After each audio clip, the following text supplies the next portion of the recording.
Rosa, yo soy un asiduo seguidor de tu Twitter y hay dos cosas que siempre me llaman la atención. Una que dices arriba, debajo de tu perfil, que luchar por la libertad merece la pena y después que repartes unos palos tremendos. Hoy le dabas hasta Adriana Lastra en el cielo de la boca. ¿Por qué? Yo creo que lo que hoy he escrito, que tiene que ver con este lavado de cara de los talibanes, así lo titulan varios medios de comunicación, este discurso que está haciendo el nuevo portavoz o el portavoz de los talibanes, en fin, diciendo que las mujeres van a ser felices bajo la ley de la Sharia, que no van a vengarse de nadie, en fin, todas estas cosas es un lavado de cara, en fin, con una desvergüenza y con una claridad notable para todo el mundo, pues es algo a lo que estamos acostumbrados y quiero decir, Alfonso, y esto no es una opinión mía, que cuando Occidente prefiere mirar para otra parte, porque no es consciente de que lo que va a ocurrir en Afganistán es lo que ya ha ocurrido en el pasado, eso es que aquello se va a convertir en una base de adiestramiento de terroristas que van a entrenarse allí para venir a matar después al resto del mundo. En fin, Occidente en general está muy empeñado en no conocer la realidad y en quedarse con la versión amable de la historia, ¿no? Y en esta posición de blanqueamiento del mal, en España, bueno, el PSOE es un artista, es decir, que el PSOE blanquea la historia de ETA para blanquear su propia traición, blanquea a los delincuentes golpistas para blanquear sus propios pactos. Entonces no es de extrañar que dentro de nada salga Adriana Lastra a explicar que van a tener una reunión con los talibanes, porque es que eso ya lo han hecho en España. No sé si has leído en los medios de comunicación hoy, todos los periódicos, pero si ves El País, te daría un vuelco el corazón, porque con una desvergüenza total entienden como un signo de moderación que los talibanes vayan a aplicar la ley islámica en su país. Y lo ven como algo positivo, como algo moderado. Y cuando tú miras hacia el pasado, como dices tú, y ves el comportamiento que tienen, es un espanto. Pero hoy veo El País y te digo, Rosa, que produce vergüenza ajena, de verdad.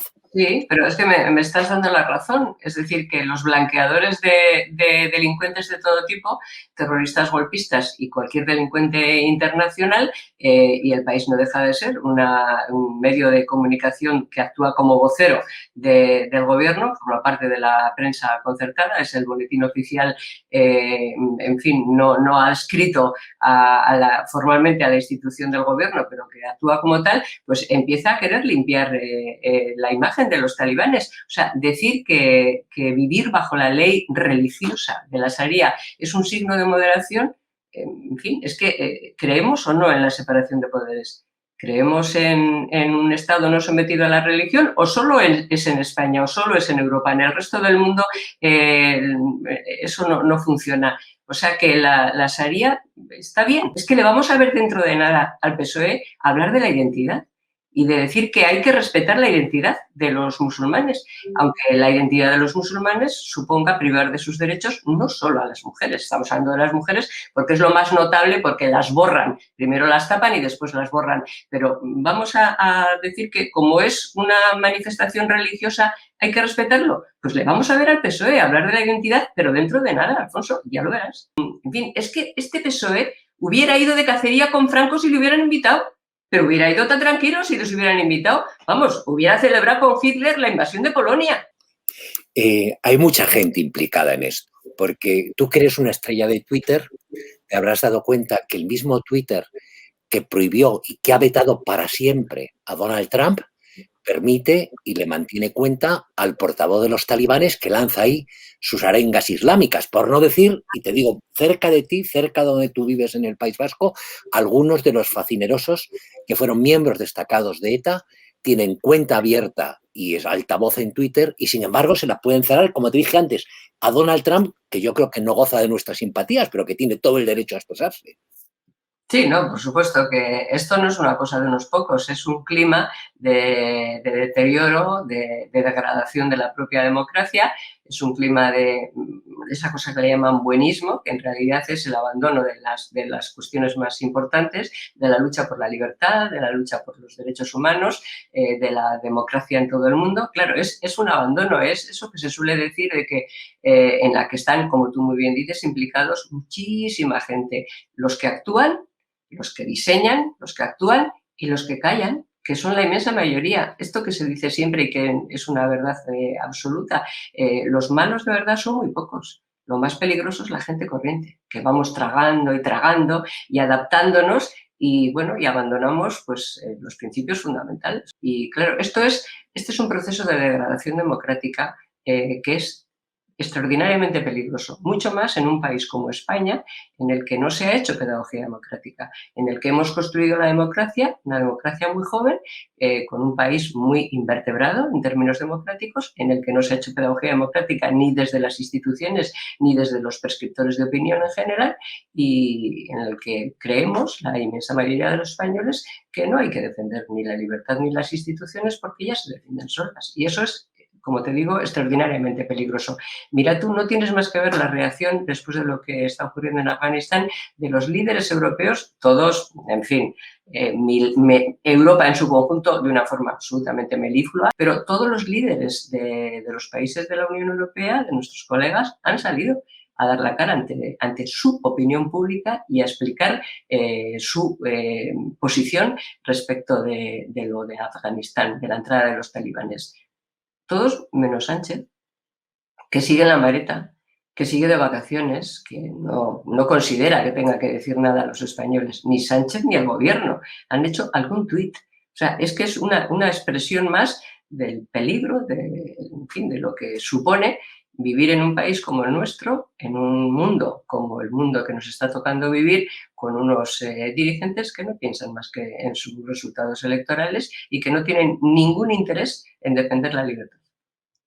Hablando de resultados electorales, ¿tú crees que le terminará pasando factura lo que está pasando a Sánchez? Es decir, el recibo de la luz desbocado, problemas en Ceuta donde no aciertan una, un ministro Marlaska que no se entera ni dónde van a ir los aviones que va a mandar defensa ni a quién van a recibir desde Afganistán en España, la ausencia veraniega. ¿Tú crees que todo esto le va a terminar pasando factura electoral a Pedro Sánchez? Terminará pasando factura, como a todo gobierno, pero es que ya le tenía que haber pasado factura. Es que al final lo más grave que ha hecho Sánchez parte de una estrategia general que es de romper la unidad entre los españoles para a partir de ahí, en fin, gobernar con una España dividida y con unos españoles confrontados. A partir de ahí todo lo demás que ha venido haciendo.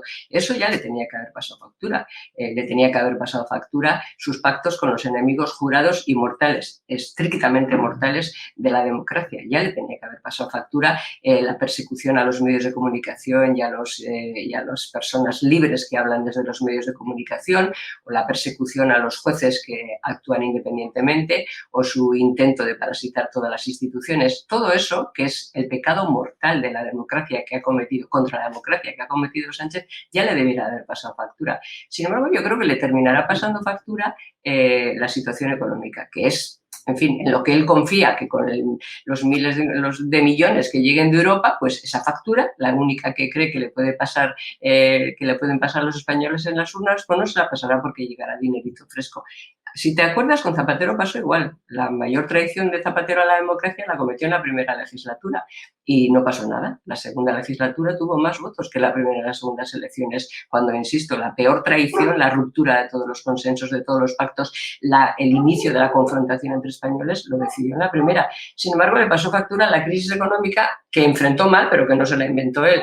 Bueno, pues yo creo que con Sánchez puede ocurrir una cosa parecida, aunque me gustaría creer que los españoles, en fin, seamos capaces de no repetir en nosotros mismos la historia, ¿no? Porque tú dices lo de Ceuta y un ministro Marlaska que no se entera. Sí, hombre, sí, Marlaska se entera perfectamente de todo. O sea, idiota no es, se entera perfectamente de todo y está ahí para que le den tortas a él y así no se las den a Sánchez.